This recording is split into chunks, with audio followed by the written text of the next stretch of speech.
Hello, it is 5 a.m. in Washington. It's 11 a.m. in Vienna. I'm Monita Rajpal. You're watching World One, live from London. It is inconceivable that the United Nations remains silent. That's what France's Foreign Minister Alain Juppé is saying about the crisis in Syria. Britain and France will ask the 15-member Security Council on Wednesday to condemn a wave of government crackdowns. Russia earlier blocked one draft resolution, despite reports that over 1,000 people have died amid the unrest. On Tuesday, it appeared that for one Syrian diplomat, the violence had at last become too much. Someone claiming to be Lamia Shakur, Syria's ambassador in Paris, said in a phone interview with French TV she was resigning because of the violence at home. Later, though, she denied she ever intended to resign and accused the broadcaster of misrepresenting her. Opposition fighters in Yemen have gained control of an important city in the president's absence. Witnesses say 400 tribal gunmen took Taiz in the country's southwest on Tuesday, a city at the heart of anti-government protests. Well, the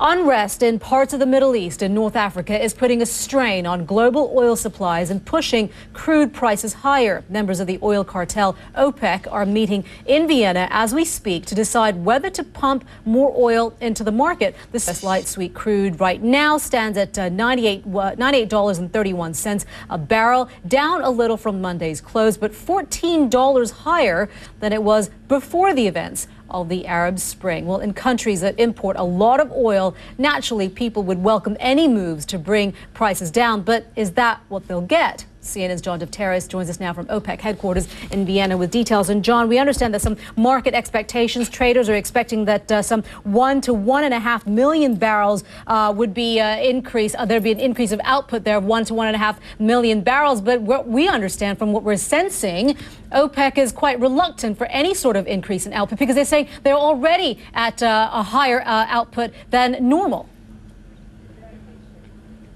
Well, Monita, there's two things here. Number one, they're already producing at 26.3 million barrels a day, and they have a quota going back to December 2008 of 24.8. Yeah, I'm sure that when you're looking at a $1 trillion revenue there, probably it'd be difficult to walk away from that. Jun08 there at OPEC headquarters in Vienna. Thank you so much. Yeah.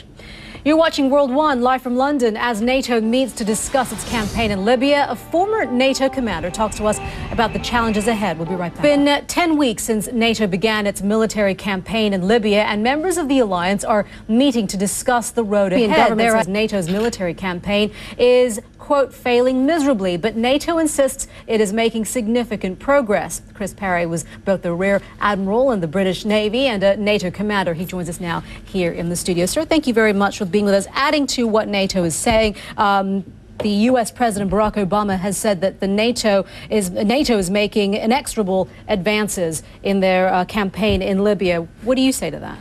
Well, I think that's the politician's job. It's the power of positive thinking. But I do think there are some interesting developments. You are watching World One on CNN. Here are some of the stories we're talking about. Facebook users, beware. If you like to upload and share your pictures with your friends, the social network is watching all of you all the time. In the next couple of weeks, it plans to scan and identify all the images its users post.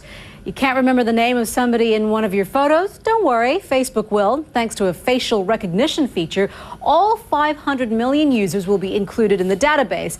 If it all feels a little too much like Big Brother, you can opt out by using one of the privacy buttons. The Netherlands' reputation as a haven for marijuana lovers is going up in smoke. Starting this year, the government wants to ban foreign visitors from all coffee shops that sell cannabis. Dutch citizens over the age of 18 will still be allowed to patronize the shops, which will in effect become private clubs. The city of Amsterdam, known in certain circles as the Mecca of pot, has vowed to fight the measure. And it looks like just an ordinary old letter, a fragile yellowing bit of paper. What makes it famous, though, is the signature, Adolf Hitler. What makes it infamous is its message. This letter, written in 1919, is considered to be Hitler's earliest written expression of his views on Jews and anti-Semitism. In it, the 30-year-old veteran of World War I says, quote, "The removal of Jews must be the government's final goal." Hitler's letter will be put on permanent display in Los Angeles at the Museum of Tolerance.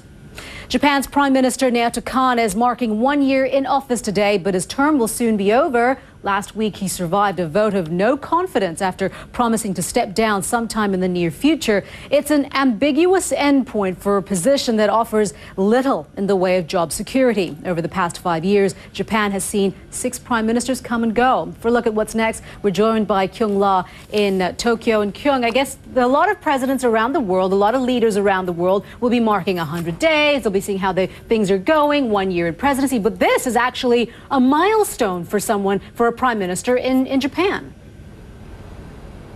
It is, because now Naoto Kan is tied with the prime minister from 2006-2007 as one of the longest serving prime ministers in recent memory. If he survives until tomorrow, he will be the longest serving prime minister since Junichiro Koizumi. Remember him way back in 2006. On the one hand, it's a good thing to put a lot of pressure on your leader, someone that you've elected into office, to actually make sure that they do what they say they've promised to do when they're in office. But it's kind of, I guess, perhaps unrealistic to expect so much in a short period of time from one person, no?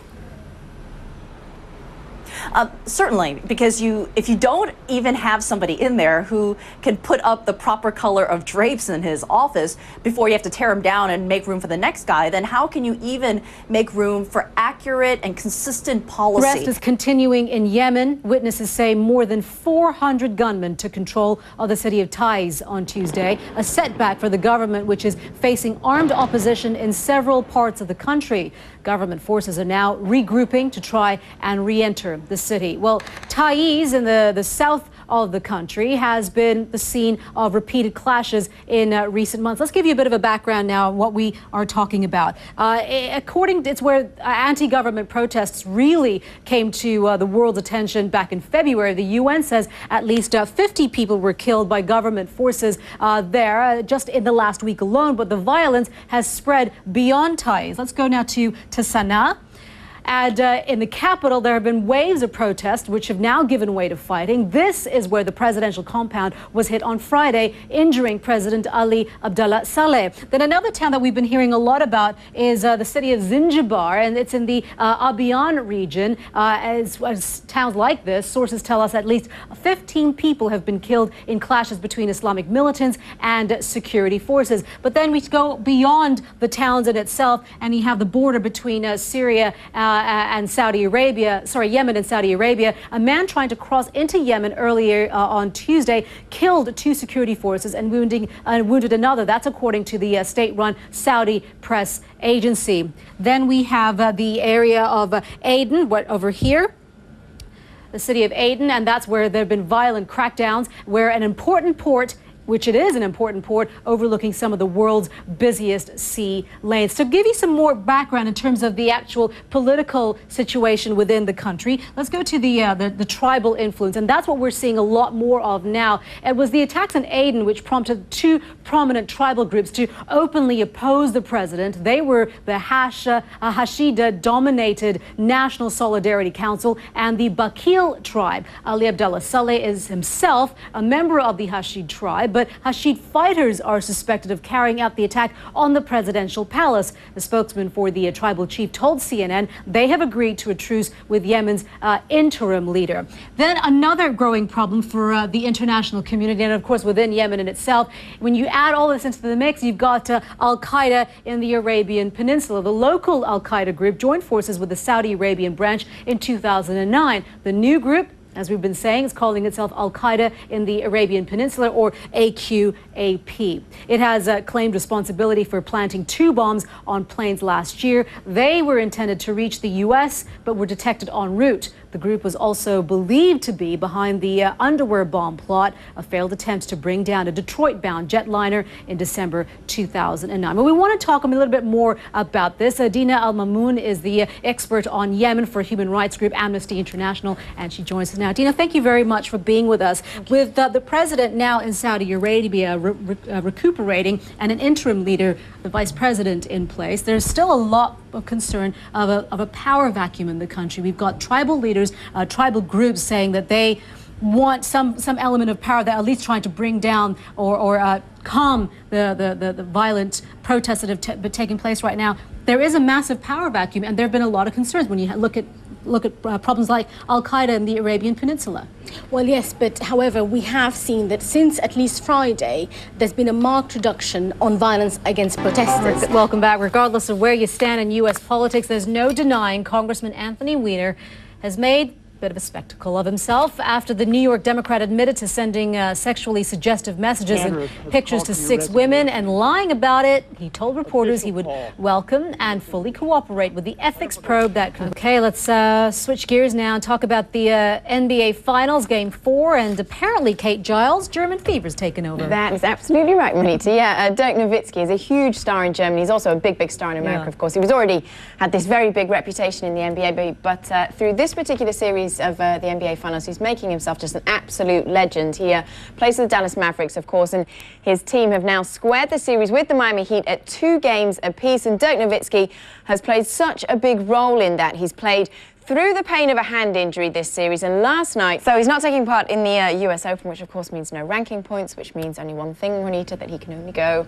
further down. I'm wondering, though, if he's not playing, if it make it that much more enjoyable to watch, with people still watch the tournament in terms of ratings as well, because he always seems to attract a lot of attention. But I guess with so many other names coming up now, with Luke Donald as #1. Exactly. Look at you and all this golf knowledge. It's because I listen. I listen when you guys are here. I'm so impressed. Yeah, I mean, I think it's going to be a great tournament to watch all the same. At the end of the day, in recent tournaments, he's not been the one kind of pushing up there right at the front, so still lots of other names to watch out for. You're right. All right. Still lots to learn from me, but thanks for that, Kate Giles. Now, just because you're a brown bear, it does not mean you can make a splash, well, or you can't make a splash. That's exactly what happened to this female, a woman in Florida. She got a surprise when she saw who was hanging out by the hot tub. This uninvited guest. Welcome back. This is World One, live from London. We are coming up on almost 6 a.m. In New York, noon in Berlin, and 7 p.m. in Tokyo. We want to take a look at what's trending on social media right now. At number 3, Nintendo's latest invention. The games company has unveiled a prototype gaming system called Wii U. The console allows users to play games on 2 screens with a smartphone-like remote control. Nintendo hopes it'll make as big an impact as the hugely popular Wii, which came out 5 years ago. At number 2, Shrek the sheep. New Zealanders are in mourning for the country's most famous sheep, which has died at the age of 16. Shrek made headlines in 2004 when he was found living in a cave after 6 years on the loose. At the time, he had 27 kilograms of fleece on him. His shearing was broadcast live on television. And at number 1, volcanic disruptions. Ash from a volcano in southern Chile has grounded flights in Argentina, and it's a popular talking point online. The main airport in Buenos Aires is the worst affected. The volcano first erupted Saturday afternoon, forcing people to evacuate the surrounding area. Well, let's get more on the weather situation there, and also severe flooding affecting parts of the Caribbean and also China, dealing with some deadly mudslides. Let's go to Jennifer Delgado at the World Weather Center. You've got a lot on your plate today, Jen. That's right, Monita, and we're happy to report in Argentina things are moving along more smoothly. It looks like all the airports are back open. So that plate for you. I always have my plate full. Thank you so much. Yeah, and that is it from me and the team here on World One. Thank you for watching CNN.